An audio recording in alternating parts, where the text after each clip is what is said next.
العالمين نحمده سبحانه وتعالى ونستعينه ونؤمن به ونتوكل عليه ونعوذ بالله من شرور أنفسنا ومن سيئات أعمالنا من يهده الله فلا مضل له ومن يضلله فلا هادي له وأشهد أن لا إله إلا الله وحده لا شريك له وأشهد أن محمدا عبده ورسوله أرسله بالهدى ودين الحق ليظهره على الدين كله ولو كره المشركون اللهم صل على محمد وعلى آل محمد كما صليت على إبراهيم وعلى آل إبراهيم وبارك على محمد وعلى آل محمد كما باركت على إبراهيم وعلى آل إبراهيم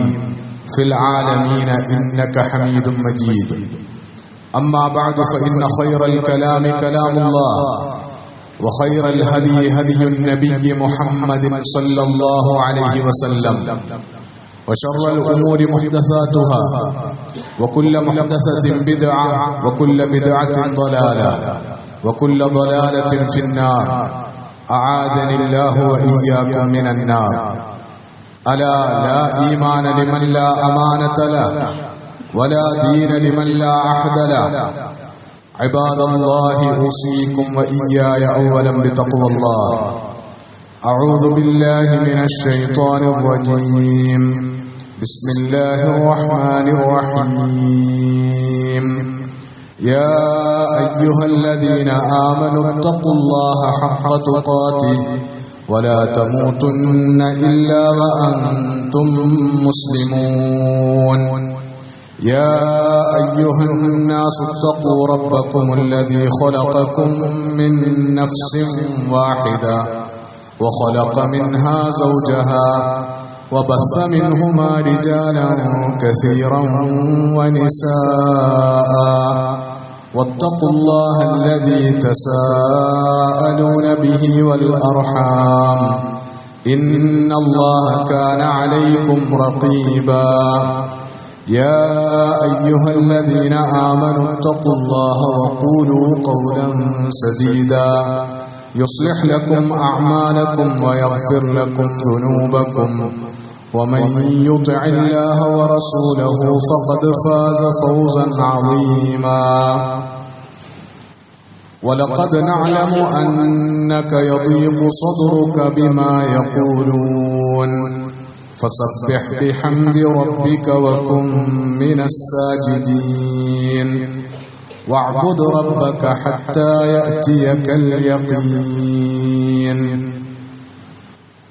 ബഹുമാന്യരായ സത്യവിശ്വാസികളെ വിശ്വാസികളെ, പ്രപഞ്ചനാഥനായ അള്ളാഹുവിന്റെ വിധിവിലക്കുകൾ ജീവിതത്തിലുടനീളം യഥാവിധി പാലിച്ച് തഖ്വയോടെ ജീവിക്കണമെന്ന് ആദ്യമായി വസിയ്യത്ത് ചെയ്യുകയാണ്, ഉപദേശിക്കുകയാണ്.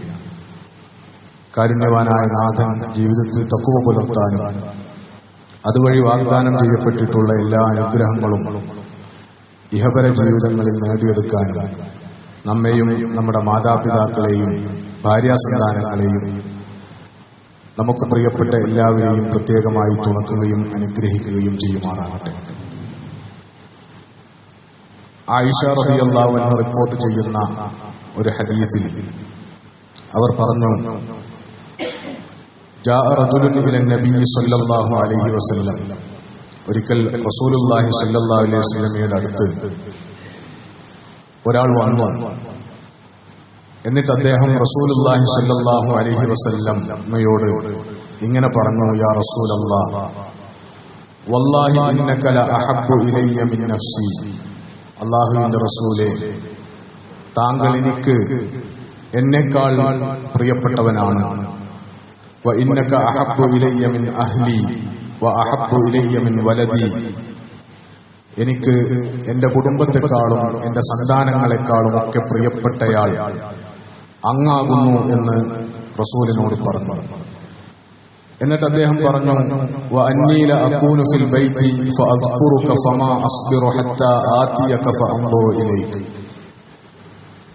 ഞാൻ വീട്ടിലായിരിക്കുമ്പോൾ അങ്ങയെക്കുറിച്ച് ഓർക്കും. അങ്ങനെ ഓർമ്മ വന്നാൽ പിന്നെ താങ്കളെ വന്ന് നേരിട്ട് കാണാതെ എനിക്ക് സഹിച്ചിരിക്കാൻ കഴിയുകയില്ല.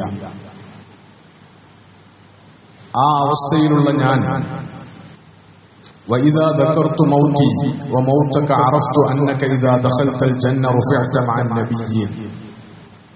അങ്ങനെയാണെങ്കിൽ ഞാൻ എന്റെ മരണത്തെക്കുറിച്ചും താങ്കളുടെ മരണത്തെക്കുറിച്ചും ആലോചിച്ചപ്പോൾ മരണത്തിന് ശേഷം താങ്കൾ മഹാന്മാരായ പ്രവാചകന്മാരുടെ കൂടെ സ്വർഗത്തിൽ ഉന്നത പദവികളിലേക്ക് ഉയർത്തപ്പെടും. അതേസമയം വഅന്നി ഇദാ ദഖൽതുൽ ജന്നത ഖശീതു അല്ലാ അറാക, ഞാനാണെങ്കിൽ സ്വർഗത്തിൽ പ്രവേശിച്ചാൽ തന്നെയും പദവിയിൽ താഴെയായതുകൊണ്ട് താങ്കളെ കണ്ടുമുട്ടാൻ കഴിയില്ലെന്ന് ഞാൻ ഭയപ്പെടുകയും ചെയ്യുന്നു. ഇങ്ങനെ പ്രവാചക സ്നേഹത്തെക്കുറിച്ച് തന്റെ ഒരു അനുഭവത്തെ, തന്റെ ഉത്കടമായ പ്രവാചക സ്നേഹത്തെക്കുറിച്ച് റസൂൽ സല്ലല്ലാഹു അലൈഹി വസല്ലമയുടെ മുമ്പിൽ ധാരാളമായി സംസാരിച്ച ആ മനുഷ്യനോട് അള്ളാഹുവിന്റെ റസൂൽ തിരുമേനി സല്ലല്ലാഹു അലൈഹി വസല്ലം മറുപടിയായി ഒന്നും പറഞ്ഞില്ല. മറിച്ച് അതിന് പകരമായി ജിബ്രീൽ അലൈഹിസ്സലാം വഴി വിശുദ്ധ ഖുർആനിലെ ഒരായത്ത് അവതരിക്കുകയാണ് ചെയ്തത്. വമൻ യുതിഇല്ലാഹ വറസൂൽ ഫഉലൈക മഅല്ലദീന അൻഅമ അല്ലാഹു അലൈഹിം മിനൻ നബിയ്യീന വസ്സദീഖീന വശുഹദാഇ വസ്സാലിഹീൻ വഹസുന ഉലൈക റഫീഖ.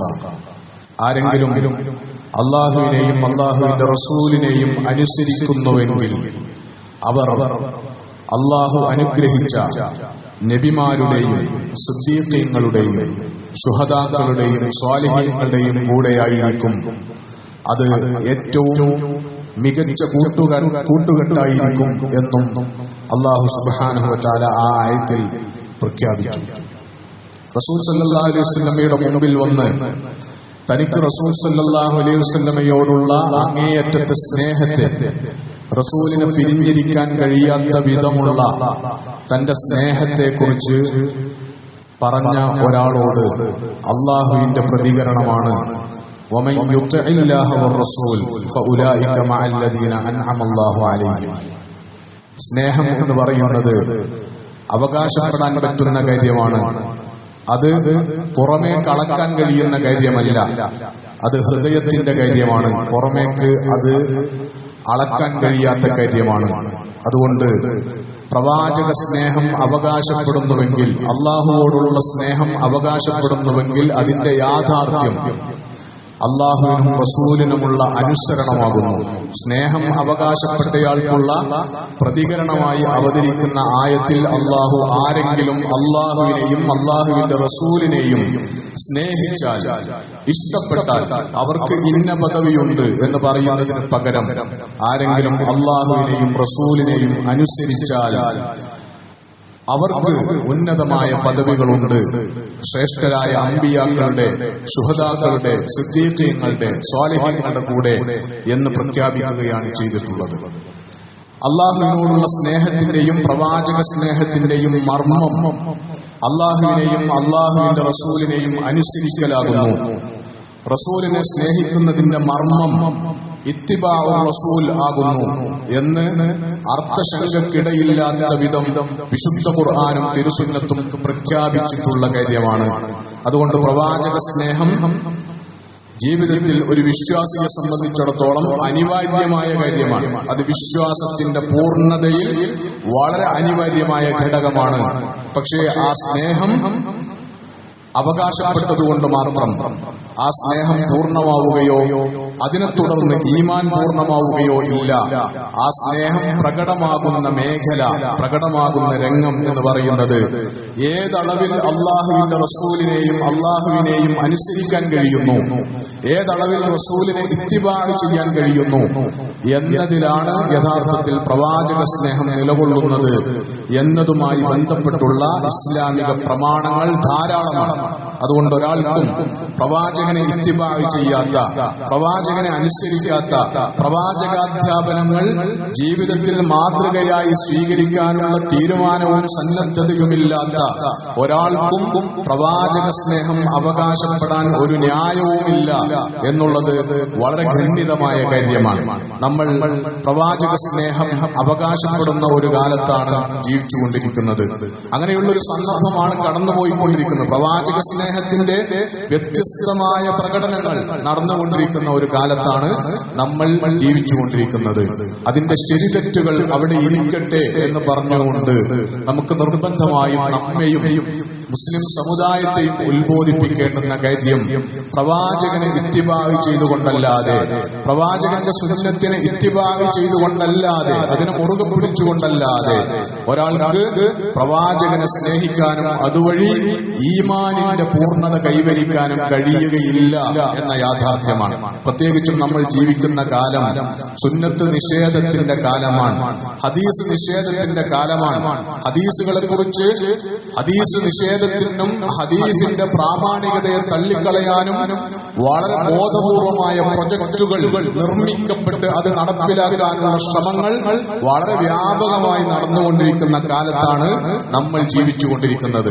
ഒരു സാധാരണക്കാരനായ അല്ലെങ്കിൽ സാമാന്യം അറിവുള്ള ഒരു മുസ്ലിമിൽ പോലും ആശയക്കുഴപ്പങ്ങൾ സൃഷ്ടിക്കുന്ന വിധത്തിൽ ഹദീസ് നിഷേധത്തിന്റെ പ്രചാരണങ്ങൾ നടന്നുകൊണ്ടിരിക്കുന്ന ഒരു കാലത്താണ് നമ്മൾ ജീവിച്ചുകൊണ്ടിരിക്കുന്നത്. ഏതോ ഒരു മൗലവിപട്ടമുള്ള ആൾ ഏതോ ഒരു ഹദീസിനെ വളരെ തെറ്റായി സ്വന്തം താല്പര്യങ്ങൾക്കനുസരിച്ച്, സ്വന്തം അധമ വിചാരങ്ങൾക്കനുസരിച്ച് വ്യാഖ്യാനിക്കുന്നത് ഖുതുബയുടെ പേരിലോ അല്ലാതെയോ കേൾക്കേണ്ടി വരുന്ന സന്ദർഭത്തിൽ നമ്മൾ ആകെ അങ്കലാപ്പിലായി പോവുകയാണ്. നമുക്ക് പെട്ടെന്ന് കഴിഞ്ഞ സുദീർഘമായ നൂറ്റാണ്ടുകാലം ഇസ്ലാമിക സമൂഹത്തിൽ എതിർപ്പുകളില്ലാതെ അംഗീകരിക്കപ്പെട്ടു പോന്നിട്ടുള്ള ഇമാം ബുഖാരിയും ഇമാം മുസ്ലിമുമൊക്കെ നമുക്ക് പെട്ടെന്ന് സംശയിക്കേണ്ടവരായി മാറുന്നു. ഇസ്ലാമിക വിദ്യാഭ്യാസത്തിന്റെയോ വിജ്ഞാനത്തിന്റെയോ കാര്യത്തിൽ അതിന്റെ ആഴങ്ങളിലേക്ക് ഇറങ്ങിച്ചെല്ലാൻ അവസരം കിട്ടിയിട്ടില്ലാത്ത, വൈജ്ഞാനികമായ യോഗ്യത പോലും തെളിയിക്കാൻ കഴിഞ്ഞിട്ടില്ലാത്ത, വിശ്വാസത്തിന്റെ കാര്യത്തിൽ, ഇസ്ലാമിലുള്ള വിശ്വാസത്തിന്റെ കാര്യത്തിൽ ധാരാളം പുകമറകൾ എന്നല്ല, വളരെ വ്യക്തമായ വിശ്വാസ വ്യതിയാനത്തിന്റെ തെളിവുകളുള്ള ഒരു മനുഷ്യൻ പോലും പ്രവാചകന്റെ ഒരു ഹദീസിനെ ദുർവ്യാഖ്യാനം ചെയ്യുമ്പോൾ, എന്നിട്ട് ഇത്തരം ഹദീസുകളാണ് ബുഖാരിയിലും മുസ്ലിമിലുമൊക്കെ രേഖപ്പെടുത്തി വെച്ചിട്ടുള്ളത് എന്ന് പറഞ്ഞ് നമ്മളെ ആശയക്കുഴപ്പത്തിലാക്കാൻ ശ്രമിക്കുമ്പോഴേക്ക് നമുക്ക് കഴിഞ്ഞ ദീർഘകാലത്തെ നൂറ്റാണ്ടുകൾ കണക്ക് കാലം നമുക്ക് വിശ്വാസയോഗ്യരായിരുന്ന ആളുകൾ നമുക്ക് പെട്ടെന്ന് സംശയിക്കേണ്ടവരായി മാറുന്ന വിധത്തിൽ സുന്നത്തിനോടുള്ള നമ്മുടെ സമീപനത്തിൽ, ഹദീസുകളോട് നമ്മുടെ സമീപനത്തിൽ, ഹദീസുകളെ കുറിച്ച്, സുന്നത്തുകളെ കുറിച്ചുള്ള നമ്മുടെ മനോഭാവത്തിൽ വലിയ ദൗർബല്യങ്ങൾ ബാധിച്ച ഒരു കാലത്തു കൂടിയാണ് നമ്മൾ ജീവിച്ചിരിക്കൊണ്ടിരിക്കുന്നത് എന്ന് പറയേണ്ടിയിരിക്കുന്നു. വളരെ തെറ്റായ സ്വഭാവത്തിൽ അറബി ഭാഷാ വ്യാകരണ നിയമങ്ങളെപ്പോലും പച്ചയായി വ്യഭിചരിച്ചുകൊണ്ട് ഒരാൾ പ്രവാചകന്റെ ഹദീസുകളെ ദുർവ്യാഖ്യാനം നടത്തിയിട്ട് എന്നിട്ട് ഇങ്ങനെ പ്രവാചകന്റെ വ്യക്തിത്വത്തെ ഇകഴ്ത്തി കാണിക്കുന്ന വിധത്തിലാണ് ബുഖാരിയും മുസ്ലിമും ഒക്കെ ഹദീസുകൾ റിപ്പോർട്ട് ചെയ്തിട്ടുള്ളത് എന്ന് വ്യാജമായി ഒരുളുപ്പുമില്ലാതെ കള്ളപ്രചരണം നടത്തുമ്പോ നമുക്ക് പെട്ടെന്ന് ആ മൗലവിമാർ പറയുന്നത് ശരിയാണ് എന്ന് തോന്നിപ്പോകുമാറ് നമുക്ക് സുന്നത്തിലുള്ള വിശ്വാസം നഷ്ടപ്പെടുന്നു, സുന്നത്തിന്റെ പ്രാമാണികതയെ കുറിച്ചുള്ള നമ്മുടെ ബോധം നഷ്ടപ്പെടുന്നു എന്ന അപകടത്തിലാണ് നമ്മൾ ഇപ്പോൾ ജീവിച്ചുകൊണ്ടിരിക്കുന്നത്. അതുകൊണ്ട് ചെറിയ കളികൾ കൊണ്ടൊന്നും നമുക്ക് നമ്മുടെ ഈമാനിനെ ബലിഷ്ഠമായി പിടിച്ചു നിർത്താൻ കഴിയാത്ത ഒരു കാലത്താണ് നമ്മൾ ജീവിച്ചുകൊണ്ടിരിക്കുന്നത്. പ്രവാചകനെ പിൻപറ്റണമെങ്കിൽ, പ്രവാചകന്റെ സുന്നത്തിനെ പിൻപറ്റണമെങ്കിൽ പ്രവാചകനെ അറിയേണ്ടി വരും, പ്രവാചകന്റെ സുന്നത്തിനെ അറിയേണ്ടി വരും, അതിനെ പഠിക്കേണ്ടി വരും. അത് പഠിക്കാനുള്ള സോഴ്സുകളിൽ നിന്ന് അതിനെ പഠിക്കാൻ തന്നെ നമ്മൾ സന്നദ്ധമാവേണ്ടി വരും. അങ്ങനെ അതിനെ യഥാർത്ഥത്തിൽ പഠിച്ചുകൊണ്ടല്ലാതെ നമുക്ക് ഹദീസുകളിലുള്ള, സുന്നത്തിലുള്ള നമ്മുടെ വിശ്വാസത്തെ കാത്തു സൂക്ഷിക്കാൻ കഴിയാത്ത ഒരു കാലത്താണ് നമ്മൾ ജീവിച്ചുകൊണ്ടിരിക്കുന്നത്. അതുകൊണ്ട് ഒരു റബീഉൽ അവ്വലിന്റെ സന്ദർഭത്തിൽ പ്രവാചക സ്മരണകൾ ഉയരുന്ന ഒരു സന്ദർഭത്തിൽ മുസ്ലിം സമുദായം പ്രഥമ ബാധ്യതയായി ഏറ്റെടുക്കേണ്ടത് വിശുദ്ധ ഖുർആനിന്റെ പഠനം, തിരുസുന്നത്തിന്റെ പഠനം എന്നതാണ്. നേരത്തെ പറഞ്ഞ പ്രൊജക്ട് വിശുദ്ധ ഖുർആനിനെ ദുർവ്യാഖ്യാനം നടത്താനുള്ള പ്രൊജക്റ്റാണത്. അത് നമ്മുടെ മുമ്പിലേക്ക് 4ഉം 5ഉം വാള്യങ്ങളായി ഖുർആന്റെ അകമ്പരുൾ എന്ന വ്യാജനാമത്തിൽ ഇതിനകം വന്നു കഴിഞ്ഞതാണ്. അതിൽ മുഴുവൻ ഖുർആനിക വചനങ്ങളുടെ ദുർവ്യാഖ്യാനമാണ് നടന്നിട്ടുള്ളത്. അങ്ങനെ ഖുർആനിനെ ഒരാൾക്ക് ദുർവ്യാഖ്യാനം നടത്താൻ ഒരാളുടെ മുമ്പിലുള്ള ഏറ്റവും പ്രധാനപ്പെട്ട തടസ്സം ഖുർആനിന്റെ ഒന്നാമത്തെ വ്യാഖ്യാനമായ, ഒന്നാമത്തെ തഫ്സീറായ സുന്നത്ത് ഇവിടെ സജീവമായുണ്ട് എന്നത് മാത്രമാണ്. അതുകൊണ്ട് ഖുർആനെ താൻ ഇച്ഛിക്കുന്നത് പ്രകാരം ദുർവ്യാഖ്യാനം നടത്താൻ ഒരാൾക്ക് സുന്നത്തിനെ നിഷേധിച്ചേ പറ്റൂ, സുന്നത്തിനെ തള്ളിക്കളഞ്ഞേ പറ്റൂ. അതല്ലാതെ ഖുർആനെ ദുർവ്യാഖ്യാനം നടത്താൻ ഒരാൾക്ക് കഴിയില്ല. അതുകൊണ്ട് സുന്നത്തിനെ നിഷേധിക്കാനും സുന്നത്തിനെ തള്ളിക്കളയാനും അതുവഴി ഖുർആൻ ദുർവ്യാഖ്യാനത്തിലേക്കുള്ള വഴി തുറക്കാനും ഒരാൾ ബോധപൂർവം സൃഷ്ടിച്ചെടുത്ത ഒരു പദ്ധതിയിൽ അയാൾ സുന്നത്തിനെ നിരാകരിക്കുവാൻ, സുന്നത്തിനെ അപ്രസക്തമാക്കുവാൻ, ഹദീസുകളെ സംശയത്തിന്റെ കരിനിഴലിൽ നിർത്തുവാൻ അയാൾ കണ്ടെത്തിയിട്ടുള്ള പ്രൊജക്ട്, അത് സുന്നത്തിനെ ഏറ്റവും പ്രാമാണികമായി നമുക്ക് ക്രോഡീകരിച്ച് കൈമാറ്റം ചെയ്ത മഹാന്മാരായ മുഹദ്ദിസുകളെ, ഹദീസ് പണ്ഡിതന്മാരെ, അവരെ വഞ്ചകരും കള്ളന്മാരും വ്യാജന്മാരുമാക്കി സ്ഥാപിക്കുക എന്ന കാര്യമാണ്. അപ്പൊ അങ്ങനെയുള്ള ഒരു കാലഘട്ടത്തിൽ ഹദീസിനെ അതിന്റെ പവിത്രതയോടുകൂടി, അതിന്റെ യഥാർത്ഥ പ്രാമാണികതയോടുകൂടി നിലനിർത്താനും അറിയാനും പഠിക്കാനുമുള്ള ബാധ്യത നമുക്കുണ്ട് എന്നതിനെ കുറിച്ചാണ് സവിശേഷമായി ഈ സന്ദർഭത്തിൽ ഓർമ്മപ്പെടുത്തുന്നത്. അങ്ങനെ നമ്മൾ പ്രവാചകന്റെ സുന്നത്തിനെ പഠിക്കാൻ ശ്രമിച്ചാൽ ധാരാളം റഫറൻസുകൾ നമ്മുടെ മുമ്പിലുണ്ട്, ഹദീസ് ഗ്രന്ഥങ്ങൾ നമ്മുടെ മുമ്പിലുണ്ട്, പ്രാമാണികമായ ഹദീസ് ഗ്രന്ഥങ്ങൾ. സീറാ ഗ്രന്ഥങ്ങളാണെങ്കിൽ ലക്ഷക്കണക്കിന് സീറാ ഗ്രന്ഥങ്ങളാണ് പ്രവാചകൻ സല്ലല്ലാഹു അലൈഹി വസല്ലമയുടെ ജീവചരിത്രത്തിന്റെ A to Z അവതരിപ്പിക്കുന്ന വിധത്തിൽ ലോകത്ത് വിവിധങ്ങളായ ഭാഷകളിൽ രചിക്കപ്പെട്ടിട്ടുള്ളത്. എന്നല്ല, ഇസ്ലാമിക വിജ്ഞാനീയങ്ങളിൽ രചനാശേഷിയുള്ള ഏതാണ്ട് എല്ലാവരും ഇടപെട്ടിട്ടുള്ള ഒരു മേഖല കൂടിയാണ് സീറ മേഖലയിലുള്ള പ്രവാചക ചരിത്രത്തിലുള്ള പുസ്തക രചന, ഗ്രന്ഥരചന എന്ന് പറയുന്നത്. മഹാനായ ഇസ്ലാമിക പണ്ഡിതൻ മർഹൂം ഷെയ്ഖ് യൂസുഫുൽ ഖറളാവി വളരെ സവിശേഷമായി പ്രവാചകന്റെ സീറയെക്കുറിച്ച്, അസ്സീറത്തുൻ നബവിയ്യ, الرسول صلى الله عليه وسلم رحمة الله للعالمين എന്ന തലക്കെട്ടിൽ ഒരു സീറാ ഗ്രന്ഥം രചിച്ചിട്ടുണ്ട്. അത് അദ്ദേഹത്തിന്റെ ആയുസ്സിന്റെ അവസാന കാലത്താണ് അദ്ദേഹം രചിച്ചത്. അദ്ദേഹം വഫാത്തായതിനു ശേഷം അദ്ദേഹത്തിന്റെ ഇസ്ലാമിക വിജ്ഞാനീയങ്ങളിലുള്ള എല്ലാ രചനകളും സമ്പൂർണമായി ക്രോഡീകരിച്ചതിന്റെ കൂട്ടത്തിലാണ് ഏറ്റവും ആദ്യമായി അത് പ്രസിദ്ധീകരിക്കപ്പെട്ടിട്ടുള്ളത്. അദ്ദേഹത്തിന്റെ ജീവിതകാലത്ത് സ്വതന്ത്രമായ ഒരു സീറാ ഗ്രന്ഥമായി പബ്ലിഷ് ചെയ്യുവാൻ അതിനവസരം ഉണ്ടായിട്ടില്ല. അദ്ദേഹത്തിന്റെ അൽ മൗസൂഅത്തുൽ കാമില ലിശൈഖ് അൽ ഖറദാവി എന്ന് പറയുന്ന അദ്ദേഹത്തിന്റെ സമ്പൂർണ്ണ കൃതികളുടെ കൂട്ടത്തിൽ ആണ് അത് വന്നിട്ടുള്ളത്. അതിൽ അദ്ദേഹം സീറയിൽ തന്റെ രചനയ്ക്ക് തന്നെ പ്രേരിപ്പിച്ച, പ്രചോദിപ്പിച്ച, ദീർഘകാലമായി അത് തന്റെ ഒരു നീയത്തിൽ ഉണ്ടായിരുന്ന കാര്യവുമൊക്കെ വിശദീകരിച്ചുകൊണ്ട് അദ്ദേഹം പ്രവാചക ചരിത്രത്തെ അവതരിപ്പിക്കുന്നുണ്ട്. പ്രവാചക ചരിത്രത്തെ പണ്ഡിതന്മാർ, ഗ്രന്ഥകാരന്മാർ അവതരിപ്പിക്കുന്നതിന് വ്യത്യസ്ത ശൈലികൾ സ്വീകരിച്ചു പോന്നിട്ടുണ്ട്. ഏറ്റവും പ്രധാനപ്പെട്ട ഒരു ശൈലി ജനനം മുതൽ മരണം വരെ പ്രവാചകന്റെ ജീവചരിത്രം പറയുക എന്ന ശൈലിയാണ്. ധാരാളം സീറാ ഗ്രന്ഥങ്ങളിൽ നമുക്ക് ആ രീതിയാണ് കാണാൻ കഴിയുക. അതേസമയത്ത് അതിൽ നിന്ന് വ്യതിരിക്തമായ ഒരു രീതിയാണ് പ്രവാചക ജീവിതത്തിന്റെ വ്യത്യസ്ത തലങ്ങളെ പ്രത്യേകമായി അവതരിപ്പിച്ചുകൊണ്ട് ഒരു സമ്പൂർണ്ണ വ്യക്തിത്വമായി പ്രവാചകനെ അവതരിപ്പിക്കുക എന്ന് പറയുന്ന ശൈലി. ഷെയ്ഖ് യൂസുഫുൽ ഖറദാവി, അതിനു മുമ്പ് അദ്ദേഹത്തിന്റെ മുൻഗാമിയായി കടന്നുപോയിട്ടുള്ള മുസ്തഫ അൽ അഖാദിന്റെ ഒരു ശൈലി സ്വീകരിച്ചുകൊണ്ട് ഈ ഒരു രീതിയിൽ 15 തലങ്ങളിൽ 15 പ്രവാചക ജീവിതത്തിന്റെ 15 വശങ്ങൾ അവതരിപ്പിച്ചുകൊണ്ടാണ് അസ്സീറത്തുൻ നബവിയ്യ, റസൂൽ സല്ലല്ലാഹു അലൈഹി വസല്ലം റഹ്മത്തുള്ളാഹി ലിൽ ആലമീൻ ലോകർക്ക് അള്ളാഹുവിന്റെ കാരുണ്യമായ അള്ളാഹുവിന്റെ പ്രവാചകൻ എന്ന തലക്കെട്ടിൽ സീറ ഗ്രന്ഥം രചിച്ചിട്ടുള്ളത്. അതിലേറ്റവും ആദ്യമായി അദ്ദേഹം പ്രവാചകനെ പരിചയപ്പെടുത്തുന്നത് അർ റസൂലുൽ ആബിദ് എന്ന തലക്കെട്ടിലാണ്. ആബിദായ പ്രവാചകൻ, ആബിദായ പ്രവാചകൻ, അള്ളാഹുവിനെ ഇബാദത്ത് നിർവഹിക്കുന്ന ആരാധനകളിൽ പ്രവാചകന്റെ സുന്നത്തിനെ, പ്രവാചകന്റെ മാതൃകയെ ആണ് ഷെയ്ഖ് യൂസുഫ് അൽ ഖറളാവി അതിലാദ്യമായി അവതരിപ്പിക്കുന്നത്. പ്രവാചകനെ ഇത്തിബാ ചെയ്യുന്നതുമായി ബന്ധപ്പെട്ട ആലോചനകൾ നടത്തുമ്പോൾ വിവിധ തലങ്ങളിൽ പ്രവാചകനെ പിൻപറ്റുന്നതിനെ കുറിച്ച്, അതിനുള്ള നമ്മുടെ ബാധ്യത നിർവഹിക്കുന്നതിനെ കുറിച്ച് ഗൗരവത്തിൽ നമ്മൾ ആലോചിക്കുമ്പോൾ ഏറ്റവും ആദ്യം എന്തായാലും നമ്മുടെ മുൻപിലേക്ക് വരേണ്ടത് ആരാധനാ മേഖലയിൽ റസൂലുള്ളാഹി സ്വല്ലല്ലാഹു അലൈഹി വസല്ലമക്ക് ഒരു സുന്നത്തുണ്ടായിരുന്നു, ഒരു ചര്യയുണ്ടായിരുന്നു.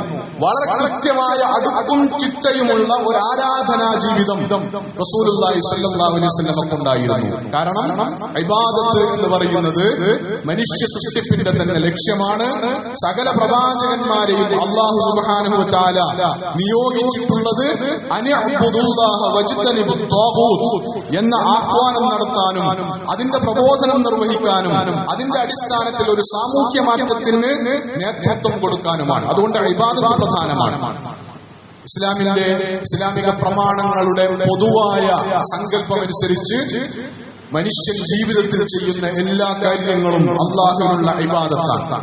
പക്ഷെ ആ ഇബാദത്തുകൾക്കൊക്കെയും ശക്തി പകരേണ്ടുന്ന ആരാധനകൾ എന്ന് പറയുന്ന അർത്ഥത്തിലുള്ള ഒരു ഇബാദത്തുകളുടെ ഒരു വലിയ കൂട്ടം, അല്ലെങ്കിൽ അതിന്റെ ഒരു വ്യവസ്ഥ ഇസ്ലാമിനുണ്ട്. ആരാധനകൾ എന്ന് പറയുന്നത്, ആരാധനകൾ കഴിഞ്ഞാൽ പിന്നീട് മനുഷ്യ ജീവിതത്തിൽ ഉണ്ടാവുക ഇടപാടുകളാണ്. ആരാധനകൾ ഒരു മനുഷ്യന് അള്ളാഹുവുമായിട്ടുള്ള തന്റെ ബന്ധം ഊഷ്മളമായി നിലനിർത്താൻ വേണ്ടിയുള്ള അയാൾ ചെയ്യേണ്ടുന്ന കർമാനുഷ്ഠാനങ്ങൾ, അതിനാണ് ആരാധനകൾ എന്ന് പറയുന്നത്. ഇത് വളരെ പ്രധാനപ്പെട്ടതാണ്. റസൂലിന് വളരെ കൃത്യമായ അടുക്കും ചിട്ടയുമുള്ള ഒരു ആരാധനാ ജീവിതം ഉണ്ടായിരുന്നു.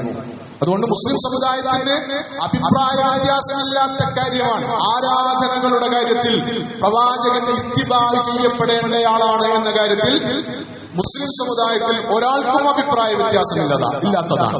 അതുകൊണ്ട് ആ അഭിപ്രായ വ്യത്യാസമില്ലാത്ത ആ മേഖലയിൽ എന്നല്ല, ജീവിതത്തിൽ ഏറ്റവും പ്രധാനപ്പെട്ട കാര്യം നമ്മളും അള്ളാഹുവും തമ്മിലുള്ള ബന്ധം എന്ന കാര്യമാണ്. ആ ബന്ധത്തെ ഏറ്റവും വ്യവസ്ഥാപിതമായി, ഏറ്റവും ഊഷ്മളമായി നിലനിർത്താൻ അനിവാര്യമായ സ്വഭാവത്തിൽ റസൂൽ സല്ലല്ലാഹു അലൈഹി വസല്ലമ ജീവിതത്തിൽ പിന്തുടർന്നു പോന്ന, റസൂൽ മാതൃക കാണിച്ച് കടന്നുപോയ റസൂലിന്റെ ആരാധനകളിലുള്ള സുന്നത്ത് അതറിയുകയും അത് പിൻപറ്റുകയും ചെയ്യുക എന്ന് പറയുന്നത് വളരെ പ്രധാനപ്പെട്ടതാണ്. റസൂൽ തന്റെ ഒരു ദിവസം ആരംഭിച്ചിരുന്നത്, റസൂലിന്റെ ഒരു ജീവിതം പഠിക്കുമ്പോൾ റസൂൽ തന്റെ ഒരു ദിവസം ഉറങ്ങി എണീറ്റ് ആരംഭിച്ചിരുന്നത് പലപ്പോഴും രാത്രിയുടെ അന്ത്യയാമങ്ങളിലായിരുന്നു. രാത്രിയിൽ ഉമ്മഹാത്തുൽ മുഅ്മിനീൻ പ്രിയ പത്നിമാരുടെ കൂടെ കിടന്നുറങ്ങുന്ന റസൂൽ സല്ലല്ലാഹു അലൈഹി വസല്ലം ഒന്നുറക്കം തെളിഞ്ഞതിന് ശേഷം ഭാര്യയെ വിളിച്ചിട്ട്, യാ ആയിഷ ദരീനി അതഅബ്ബദു റബ്ബി, എന്റെ ആയിഷ, നീ എനിക്ക് എന്റെ റബ്ബിനെ ഇബാദത്ത് ചെയ്യാൻ അനുമതി തരുമോ? എന്റെ റബ്ബിനെ ഇബാദത്ത് ചെയ്യാൻ നീ എന്നെ വിട്ടുതരുമോ എന്ന് സ്വന്തം ഭാര്യയോട് ഇബാദത്തുകളിൽ ഏർപ്പെടാൻ, രാത്രി നമസ്കാരങ്ങളിൽ ഏർപ്പെടാൻ അനുവാദം ചോദിച്ച് ആ അനുവാദം വാങ്ങി വന്ന് വൃത്തിയായി ശുദ്ധീകരണം നടത്തി ഒളുവെടുത്ത് നമസ്കാരം തുടങ്ങുന്ന ഒരു ആരാധനാ ജീവിതം റസൂൽ സല്ലല്ലാഹു അലൈഹി വസല്ലമക്ക് ഉണ്ടായിരുന്നു.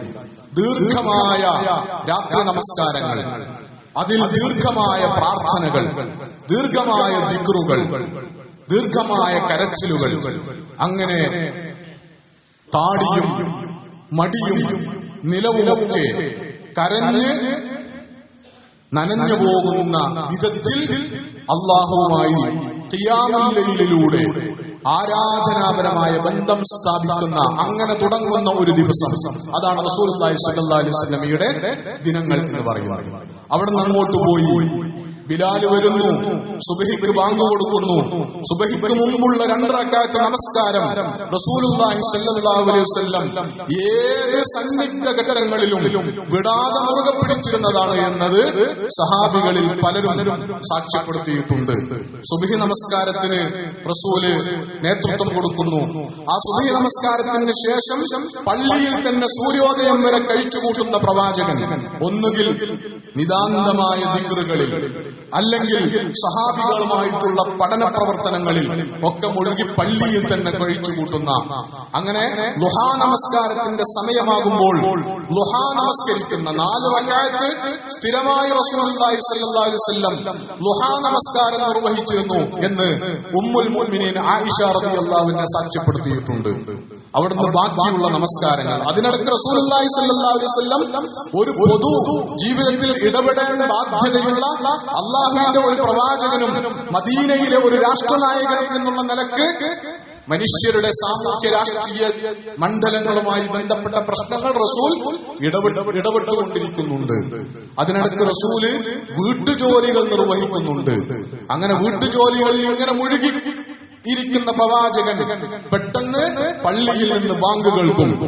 ആയിഷ റളിയല്ലാഹു അൻഹ തന്നെ സാക്ഷ്യപ്പെടുത്തിയിട്ടുള്ളത് പ്രകാരം അങ്ങനെ വീട്ടുജോലികളിൽ മുഴുകിയിരിക്കുന്ന പ്രവാചകൻ ബാങ്ക് കേൾക്കുന്നതോടുകൂടി അതെല്ലാം അവിടെ നിർത്തിയിട്ട് പിന്നെ ഞങ്ങളെയൊന്നും കണ്ടുപരിചയം പോലുമില്ലാത്ത പോലെ റസൂൽ പെട്ടെന്ന് പള്ളിയിലേക്ക് നീങ്ങുമായിരുന്നു. അങ്ങനെ ളുഹർ നമസ്കാരത്തിന്, അസ്ർ നമസ്കാരത്തിന്, മഗ്രിബ് നമസ്കാരത്തിന്, ഇശാ നമസ്കാരത്തിന് പള്ളികളിൽ ഈ നമസ്കാരങ്ങളൊക്കെ ജമാഅത്തായി നിർവഹിക്കുന്ന പ്രവാചകൻ, നിരന്തരമായ പ്രാർത്ഥനകളിലും തൗബയിലും ഇസ്തിഗ്ഫാറിലും ഏർപ്പെടുന്ന പ്രവാചകൻ, അങ്ങനെ ഇസ്തിഗ്ഫാറിന്റെ ഉജ്ജ്വലമായ രീതികൾ സഹാബത്തിന് കൈമാറ്റം ചെയ്ത പ്രവാചകൻ, അങ്ങനെ അള്ളാഹുവുമായിട്ട് ഇങ്ങനെ അടുത്തുനിന്ന് നിരന്തരമായ ദിക്റുകൾ എല്ലാ സന്ദർഭങ്ങളിലും, നിരന്തരമായ ഇസ്തിഗ്ഫാറുകൾ, നിരന്തരമായ തൗബ, നമസ്കാരങ്ങൾ.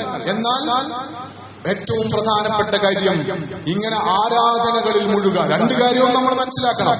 ഒന്ന്, റസൂൽ സല്ലല്ലാഹു അലൈഹി വസല്ലമയെ തന്റെ ഒരു പൊതുജീവിതം ഒരിക്കലും റസൂൽ സല്ലല്ലാഹു അലൈഹി വസല്ലമയെ ആരാധനകളിൽ നിന്നും പ്രാർത്ഥനകളിൽ നിന്നും ദിക്റുകളിൽ നിന്നും അകറ്റി നിർത്തിയിട്ടില്ല എന്നതാണ് ഏറ്റവും പ്രധാനപ്പെട്ട കാര്യം. നമ്മളാകെ നാട് നന്നാക്കാൻ വേണ്ടിയിട്ടുള്ള ഓട്ടപ്പാച്ചിലാണ് നമ്മളെല്ലാവരും. അതിനിടയിൽ നമുക്ക് നമസ്കാരങ്ങൾ മിസ്സായി പോകുന്നുണ്ട്, നമുക്ക് ദിക്റുകൾ ചെല്ലാൻ സമയം കിട്ടാതെയാവുന്നുണ്ട്, നമ്മൾ വേണ്ട വിധം പ്രാർത്ഥിക്കാതെ ആയിട്ടുണ്ട്, നമ്മൾ വേണ്ട വിധത്തിൽ ജീവിതത്തിൽ സംഭവിച്ചു പോകുന്ന ചെറുതും വലുതുമായ പാപങ്ങൾക്ക് അള്ളാഹുവിനോട് ഇരുന്ന് കരഞ്ഞ് മാപ്പിരക്കാനും ഇസ്തിഗ്ഫാർ നടത്താനും തൗബ ചെയ്യാനും മറന്നു പോകുന്നുണ്ട്. അതിന് സമയം കണ്ടെത്താൻ കഴിയാതെ പോകുന്നുണ്ട് നമുക്ക്. പക്ഷെ പ്രവാചകൻ ഒരിക്കലും യുദ്ധങ്ങളുടെ ഒരു പെരുമഴക്കാലം സംഭവിച്ച കാലത്ത് പോലും, ആ യുദ്ധത്തിനിടയിൽ പോലും റസൂലിന് താൻ നിർവഹിച്ചു പോന്നിരുന്ന വിർദുകൾ നഷ്ടപ്പെട്ടിട്ടില്ല, താൻ നിർവഹിച്ചു പോന്നിട്ടുള്ള ദിക്റുകൾ നഷ്ടപ്പെട്ടു പോയിട്ടില്ല, നമസ്കാരങ്ങൾ നഷ്ടപ്പെട്ടു പോയിട്ടില്ല. റസൂലിന്റെ ആ ആരാധനാ ജീവിതത്തെ ഒരു പരിക്കുമേൽക്കാതെ റസൂലുള്ളാഹി സ്വല്ലല്ലാഹു അലൈഹി വസല്ലം കാത്തു സൂക്ഷിച്ചു പോന്നിരുന്നു എന്നാണ് റസൂലിന്റെ ജീവചരിത്രം വായിക്കുമ്പോൾ നമുക്ക് മനസ്സിലാക്കാൻ കഴിയുക. അപ്പൊ അങ്ങനെ റസൂൽ അങ്ങനെ ആരാധനയിൽ നിമഗ്നനായി വളരെ കണിശമായ ഒരു ജീവിതമാണ് നയിച്ചിരുന്നത് എന്ന് പറയുമ്പോൾ നമുക്ക് നേരെ തിരിച്ചും തെറ്റിദ്ധാരണ ഉണ്ടാകേണ്ടതില്ല. ആരാധനകളിൽ അസന്തുലിതത്വം സംഭവിച്ചിരുന്ന മുൻകാല മതങ്ങളുടെ തെറ്റായ രീതികളെ തിരുത്താൻ കൂടിയാണ് റസൂലുള്ളാഹി സ്വല്ലല്ലാഹു അലൈഹി വസല്ലം കടന്നു വന്നിട്ടുള്ളത്. എന്ന് പറഞ്ഞാൽ ജീവിതത്തെ മറന്നുപോകുന്ന ഒരാത്മീയ ജീവിതത്തെ അവലംബിച്ചിരുന്ന മുൻകാല മതങ്ങളുടെ രീതികളെ തിരുത്തിക്കുറിച്ച് സന്തുലിതമായ ഒരു ജീവിതത്തെ പഠിപ്പിക്കാൻ വേണ്ടി കൂടിയാണ് റസൂലുള്ളാഹി സ്വല്ലല്ലാഹു അലൈഹി വസല്ലം കടന്നു വന്നത്. അതുകൊണ്ട് റസൂലുള്ളാഹി സ്വല്ലല്ലാഹു അലൈഹി വസല്ലം ഇങ്ങനെ ആരാധനകൾ നിർവഹിക്കുന്ന, ദിക്റുകളും പ്രാർത്ഥനകളും നിർവഹിക്കുന്ന പ്രവാചകനെ, ജീവിതത്തിൽ പ്രവാചകനെ ജനങ്ങൾക്ക് ആവശ്യമുള്ള ഒരു സന്ദർഭത്തിലും പ്രവാചകനെ അവർക്ക് കിട്ടാതെ പോയിട്ടില്ല. ഏതെങ്കിലും ഒരു സന്ദർഭത്തിൽ ഒരു അത്യാവശ്യത്തിന്, ഏതെങ്കിലും ഒരു മനുഷ്യന്റെ പ്രശ്നത്തിന്, ഏതെങ്കിലും ഒരു സാമൂഹികമായി ഇടപെടേണ്ടുന്ന ഒരു സന്ദർഭത്തിൽ, സാമൂഹികമായി തന്റെ പങ്ക് നിർവഹിക്കേണ്ടുന്ന ഏതെങ്കിലും ഒരു സന്ദർഭത്തിൽ ഞാനിപ്പോൾ ആരാധനയിലാണ്, ഇതെന്റെ ആരാധനയുടെ സമയമാണ്, ഇതെന്റെ ദിക്റിന്റെ സമയമാണ് എന്ന് പറഞ്ഞ് ആ ഒരു സന്ദർഭത്തിൽ റസൂൽ അവൈലബിൾ ആകാതെ പോയിട്ടില്ല എന്നതും റസൂലുള്ളാഹി സ്വല്ലല്ലാഹു അലൈഹി വസല്ലമയുടെ ജീവിതത്തിന്റെ സന്തുലിതത്വത്തിന്റെ വളരെ പ്രകടമായ ലക്ഷണമാണ്. അപ്പോ ബാക്കി കാര്യങ്ങൾ കൂടി പറയുമ്പോൾ എങ്ങനെയാണ് റസൂൽ സല്ലല്ലാഹു അലൈഹി വസല്ലം വളരെ സന്തുലിതമായ ഒരു മനുഷ്യ ജീവിതത്തെ നമുക്ക് മുമ്പിൽ മാതൃകയായി അവതരിപ്പിച്ചത് എന്ന് നമുക്ക് പറയാൻ പറ്റുന്നതാണ്. ഇപ്പോൾ പ്രത്യേകമായി ഊന്നി പറയാൻ ശ്രമിച്ചിട്ടുള്ളത്, നമുക്ക് നമ്മുടെ പൊതുജീവിതത്തിനിടയിൽ, നമ്മുടെ കുടുംബ ജീവിതത്തിനിടയിൽ, നമ്മുടെ വിദ്യാഭ്യാസ പ്രവർത്തനങ്ങൾക്കിടയിൽ, നമ്മുടെ സേവന പ്രവർത്തനങ്ങൾക്കിടയിൽ, നമ്മുടെ കച്ചവടങ്ങൾക്കും തൊഴിലുകൾക്കും നമ്മുടെ ജീവിതത്തിൽ വിഭവങ്ങൾ കണ്ടെത്താനുള്ള ഓട്ടപ്പാച്ചിലിനുമിടയിൽ നമുക്ക് പലപ്പോഴും മിസ്സായിക്കൊണ്ടിരിക്കുന്ന നമ്മുടെ ആരാധനകൾ, ദിക്റുകൾ, പ്രാർത്ഥനകൾ, നമസ്കാരങ്ങൾ തുടങ്ങിയുള്ള വിവിധങ്ങളായ ആരാധനകൾ, ഈ ആരാധനകൾ കൈമോശം വന്നിട്ടുണ്ടെങ്കിൽ പ്രവാചകനെ കുറിച്ച് ഓർക്കുന്ന, പ്രവാചകന്റെ സുന്നത്തിന്റെ ഇത്തിബാഇനെ കുറിച്ച് ഓർമ്മപ്പെടുത്തിക്കൊണ്ടിരിക്കുന്ന ഈ ഒരു സന്ദർഭത്തിൽ നമുക്കൊരു വീണ്ടു വിചാരം ഉണ്ടാകണം, ആത്മവിമർശനം ഉണ്ടാകണം, ഒരു ഇഹ്തിസാബ് നമ്മൾ നടത്തണം. കുറവുകൾ ഉള്ളിടത്ത് എന്ത് ത്യാഗം സഹിച്ചും എന്ത് റിസ്ക് എടുത്തും ആ കുറവുകൾ പരിഹരിക്കാനുള്ള സന്നദ്ധത നമുക്കുണ്ടാകണം, അതിനുള്ള തീരുമാനവും ഇച്ഛാശക്തിയും നമുക്കുണ്ടാകണം. അപ്പോൾ മാത്രമാണ് നമ്മൾ ഇത്തിബാഉർ റസൂലിന്റെ, ഇത്തിബാഉ അസ്സുന്നയുടെ, അതുവഴി ഹുബ്ബുർ റസൂൽ, പ്രവാചക സ്നേഹത്തിന്റെ ആദ്യ പടി ചവിട്ടുന്നത് എന്ന് നമുക്ക് ബോധ്യമുണ്ടാകണം. ആരാധനകളിൽ റസൂലിനെ പിൻപറ്റാൻ കഴിയാത്ത ഒരാൾക്കും ഒരു പ്രവാചക സ്നേഹവും പ്രവാചകനോടുള്ള ഒരു ഇത്തിബാഉം അവകാശപ്പെടാനോ അങ്ങനെ ആശ്വസിക്കാനോ കഴിയില്ല എന്ന് നമ്മൾ മനസ്സിലാക്കണം. അല്ലാഹു സുബ്ഹാനഹു വ തആല റസൂൽ മാതൃക കാണിച്ച ഒരു ആരാധനാ ജീവിതം വഴി ഈ പ്രതിസന്ധികൾ നിറഞ്ഞ ജീവിത സാഹചര്യങ്ങൾക്കിടയിൽ അല്ലാഹുവുമായിട്ടുള്ള നമ്മുടെ ബന്ധത്തെ ഏറ്റവും ബലമായി കാത്തു സൂക്ഷിക്കാൻ, അതുവഴി ജീവിത പ്രതിസന്ധികളെ അല്ലാഹുവിന്റെ കാവലിൽ, അല്ലാഹുവിന്റെ സഹായത്തിൽ അതിജയിച്ച് മുന്നോട്ട് പോകാൻ, അങ്ങനെ ദുനിയാവിലും ആഖിറത്തിലും വിജയം നേടിയെടുക്കാൻ പ്രത്യേകമായി നമ്മെ സഹായിക്കുമാറാകട്ടെ. വഅഖൂലു ഖൗലി ഹാദാ വഅസ്തഗ്ഫിറുല്ലാഹ ലി വലക്കും ഫസ്തഗ്ഫിറൂഹു ഇന്നഹു ഹുവൽ ഗഫൂറുർ റഹീം.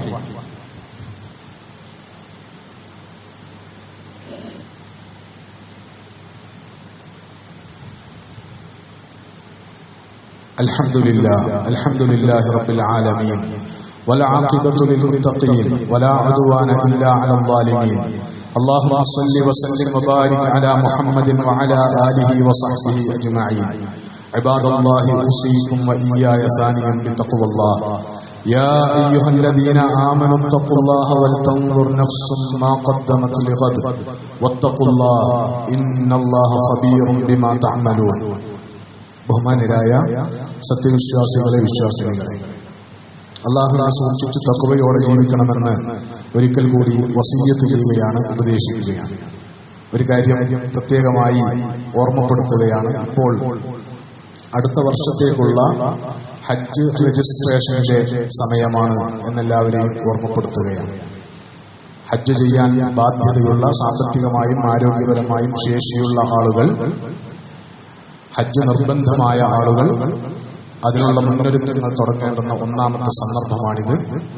അതുകൊണ്ട് ഹജ്ജ് ഉദ്ദേശിക്കുന്ന ആളുകൾ, അല്ലെങ്കിൽ ഇനിയും ഹജ്ജിനെ കുറിച്ച് ആലോചിക്കേണ്ടുന്ന ആളുകൾ, അത് ഫർളായി മാറിയിട്ടും ഇതുവരെ ആലോചിച്ചിട്ടില്ലെങ്കിൽ അവരാലോചിക്കേണ്ടുന്ന സന്ദർഭമാണിത്.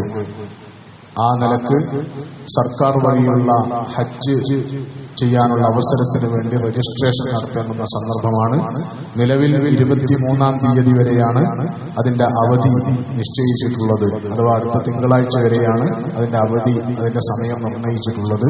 അതുകൊണ്ട് ഹജ്ജ് നിർവഹിക്കാൻ ആഗ്രഹമുള്ളവർ, താല്പര്യമുള്ളവർ, അല്ലെങ്കിൽ അതിന് ബാധ്യതയുള്ളവർ ഈ സന്ദർഭം ഉപയോഗപ്പെടുത്തേണ്ടതാണ് എന്ന് പ്രത്യേകം ഓർമ്മപ്പെടുത്തുകയാണ്. അല്ലാഹു സുബ്ഹാനഹു വ തആല ദീനിൽ നിർണയിക്കപ്പെട്ടിട്ടുള്ള എല്ലാ ആരാധനാകർമ്മങ്ങളും റസൂൽ സല്ലല്ലാഹു അലൈഹി വസല്ലം മാതൃക കാണിച്ചത് പ്രകാരം നിർവഹിക്കാനും അതിന്റെ ഗുണഫലങ്ങൾ ദുനിയാവിലും ആഖിറത്തിലും നേടിയെടുക്കാനും നമ്മെ സഹായിക്കുമാറാകട്ടെ. അള്ളാഹുവിന്റെ റസൂലിന്റെ സുന്നത്തിനെ അനുധാവനം ചെയ്തുകൊണ്ട് ജീവിക്കുക വഴി അള്ളാഹു വാഗ്ദാനം ചെയ്തിട്ടുള്ള ദുനിയാവിലെ നല്ല ജീവിതം, പരലോകത്തെ സ്വർഗം, അത് നേടിയെടുക്കാൻ നമ്മെ എല്ലാവരെയും അള്ളാഹു പ്രത്യേകമായി തുണക്കുമാറാകട്ടെ. اللهم اغفر للمؤمنين والمؤمنات والمسلمين والمسلمات الأحياء منهم والأموات إنك مجيب الدعوات يا قاضي الحاجات طيب ثراهم واجعل الجنة مأوانا ومأواهم. ربنا ظلمنا أنفسنا وإن لم تغفر لنا وترحمنا لنكونن من الخاسرين. ربنا اغفر لنا ولآبائنا ولأمهاتنا رب ارحمهم كما ربونا صغارا. ربنا هب لنا من أزواجنا وذرياتنا قرة أعين واجعلنا للمتقين إماما.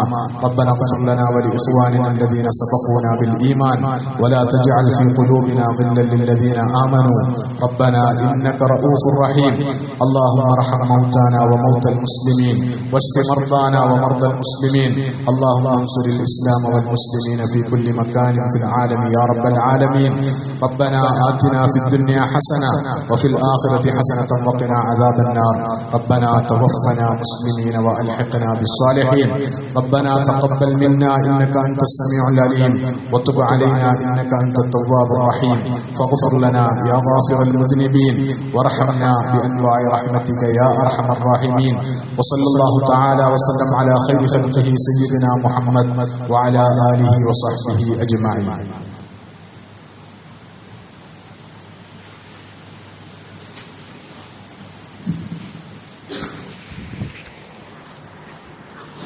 الله أكبر الله أكبر.